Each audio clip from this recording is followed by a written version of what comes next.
to sell newspapers, and that's called yellow journalism. Okay, moving forward, we then move into the United States involvement in World War I. Okay, we have the causes of World War I in Europe, which is mania. The two most important for you to know is that the alliances, the first A, had made a local conflict into a global conflict. Everybody got their friend to join in this global war.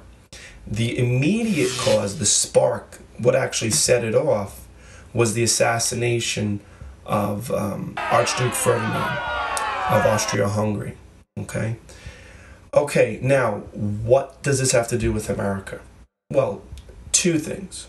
One, we have a long-standing history with Great Britain. Think about the colonization of North America, the American Revolution, the War of 1812, the language that we speak, a lot of the customs. So we were trading disproportionately, which means we were trading a lot more and giving a lot more support to the British and the Allies than we were the Germans. Well, Germany was not happy about this. So their U-boats, their submarines, began sinking U.S. liners, British liners that were carrying cargo over to Europe. If you think about it, it makes sense. You would not allow your enemy to be supplied with weapons that are going to be used against you. All right, now for the midterm, the two things you need to know: the Zimmerman Note and the Lusitania. The Zimmerman Note was a note that was sent to Mexico by Germany, asking them to attack the United States. It was intercepted by the British, given to the United States with this information. It was able to be publicized and gather support for war. Preceding this, or a little bit before this, by about a year or two, was the sinking of the Lusitania. On the bottom of this Lusitania were weapons or munitions being sent to Britain. The ship was blown up. It was carrying many, many people, innocent passengers who had no idea what was being carried on the ship. And 128 dead Americans were a result of this, which was now evidence, or at least ammunition, if you will, for the U.S. to enter World War I. So we fight this bloody war, trench warfare, the horrible experiences that we discussed in class. And the important part to remember is the end of the war. The war ends with an Allied victory, and at the end of any war you have a treaty. Because much of the fighting was done in France on the Western Front, we signed the treaty in the city of Versailles. So we have the Treaty of Versailles. Now the Treaty of Versailles is going to blame Germany for the war, and the two important results of that is that Germany paid $33 billion in reparations to the Allies, and Germany had to dismantle or lose most of its military. Okay? That's a little foreshadowing, a little, foretaste of what's going to happen in World War II. Now, President Wilson of the United States has a plan for peace. He calls it Wilson's 14 points. The most famous or noteworthy of those 14 points is the League of Nations. As we said in class, the example that we had given was the League of Nations was like peer mediation. Two individuals or two nations have a problem. The guidance counselor, or in this case, the League of Nations, would sit down to come up with a solution. What can we do to make both sides happy and not have a war? Can we all just get along? Well, many other nations decided to enter into this agreement, but the U.S. stayed out. I'm going home. Why the heck would the U.S. stay out if it was our idea? Well, Congress, who has to approve this, because we don't have a dictator, we don't have a king, we have a president who has checks and balances. Congress does not want to be roped in to anybody else's problems. They want to remain neutral. War is bad. They want to stay neutral. So we do not join the League of Nations. Now, after the war is over and factories are back to making consumer goods, and with updated technology and the assembly line being perfected, we now have a population ready to get back to purchasing. And now factories are not making weapons and other supplies for war. They're making consumer goods. So we have what we now call the Roaring Twenties. The national income, how much money the nation made, went up a lot during the 1920s. However, it did not go to most people.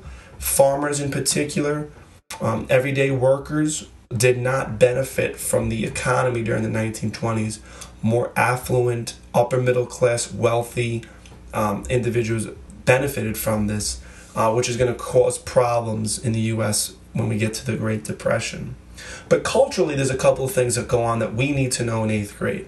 First of all, we have the Harlem Renaissance. This was a revival of African American culture and music, art, and writing. Okay, you want to think jazz music, you want to think of famous poets we've read in English like Langston Hughes. Okay, moving on, another cultural instance was the Scopes trial, where there was a biology teacher who was fined $100 for teaching evolution in school. So we had a clash between religion and science, old values versus new values, and this debate has not ended. Okay, this was in the mid-1920s. It's going on 80 years, 85 years later today, between religion and science. But that was the issue, the Scopes trial. Moving on, we have prohibition, which we've learned about, the 18th Amendment making alcohol illegal. However, this doesn't stop people from drinking. Crime is up. We have the speakeasies, and we have organized crime, creating bootlegging and rum running and a host of other issues for law enforcement. Okay? And in regards to women getting the vote in the 19th Amendment, a new feeling of liberation, being free from the old perspectives and views of women, we have the flappers. Women change their view of themselves. They cut their hair, they wear shorter dresses, and demand more equality with men. Okay, so this is going to end the content portion of the review. If you're looking, Mom, at the video, you're going to see the next slide is going to show us the outline of a DBQ. Okay, this is one of many ways you can set it up. You have an introduction, your body paragraphs. Well, where do you get your body paragraphs? Well, when you look at a DBQ, you have a task or a job section with bullet notes. And generally, each bullet note that asks you to explain, define, okay, determine, those become a paragraph. Each individual bullet note is a paragraph. And then you finish up with your conclusion. Okay, for the midterm, we're not going to ask for a completely brand new and elaborate intro and conclusion. So as you see, if you restate the historical context, which is basically the part of the midterm and DBQ that tells you what time and history you're writing about, if you just rewrite that, it'll be acceptable. You want to use your energy and abilities to write the body paragraphs to respond to the task. So you always want to have a topic sentence when you write. The topic sentence tells your reader, tells your audience what your paragraph is going to be about. The best way to do this is to take your task bullet and turn it into a sentence. Okay? This is very easily done, and you'll see that as we move on. Okay? Next, what you want to do is you want to explain your answers. How do you answer the topic sentence? Okay? And supporting all of this are the documents from the DBQ.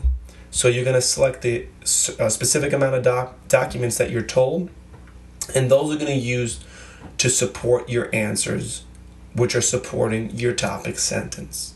Okay? And then you're going to do that again for each task bullet. Okay, the last slide of our review video is going to be an example of a body paragraph addressing a task for a DBQ. Now, if you haven't noticed, the content for this is World War I. Okay? So, the topic sentence reads, there were several reasons why the United States entered World War I. Okay? Now, if you're the reader, okay, you're going to say, okay, great. This person's going to write to me about World War I. They're going to give me many reasons why the U.S. enters it. So that's the focus. Let's not get off task here. We always want to remain focused. Refer back to that topic sentence when we're writing. So we need reasons why the U.S. enters the war. Now, we previously discussed two.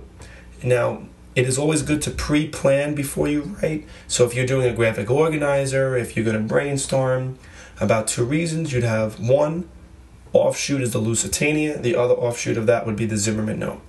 So now you see in our next sentence it says, the sinking of the Lusitania and the Zimmerman note are the primary or main reasons the U.S. became involved. Okay? Then we go on to support us and analyze this by saying, in addition, many Americans felt a close bond with Great Britain due to the shared history between both nations. Okay? Now that's what we would call our OSI, or our outside information. That's information that's not directly stated in the documents, but that you know from your study for history, from what we've talked about in class, and maybe even refresh your memory by looking back at the multiple choice questions. Now, to really anchor and support this, we're going to use documents. And for this task, we use 2 documents. So let's look at it. Many Americans were angered over the loss of 128 American lives from the sinking of the Lusitania. And then you notice that in parentheses, we put document 1. Now, this serves to really give a specific small minutia of detail. Okay? Earlier we addressed that the sinking of the Lusitania had brought us to war. Now this document, which is probably either a newspaper article, a bar graph, shows the specific amount of loss of life. So we have noted that it was 128 Americans. So we're getting very detailed here. Okay? Now the next one is going to support the Zimmerman note. So let's see. It says in 1917, when Germany asked Mexico to attack the U.S., President Wilson felt it was time for war. So in that document, you can gather that the writer, okay, was able to get specific information that it was 1917 when this was written, and that this was almost a direct cause for the U.S. to enter the war. Okay, so we're able to extract a lot of meaning out of that small paragraph. And writing a lot is not always the best way to do it. Just writing and writing and writing pages and pages is not efficient. If you take this graphic organizer and the way that we teach you and specifically put in the correct information, you will be golden, okay? The format of the writing does not change. It's just going to be the content. So whether the content is going to be World War I, whether it's going to be the Progressive Era or even immigration, the style in which you do it stays the same. You have a topic sentence, you explain your answers for that sentence, and you give very specific details from the documents to support all this. Okay, so this is your review for the Social Studies 8 midterm. Okay, we wish you the best of luck.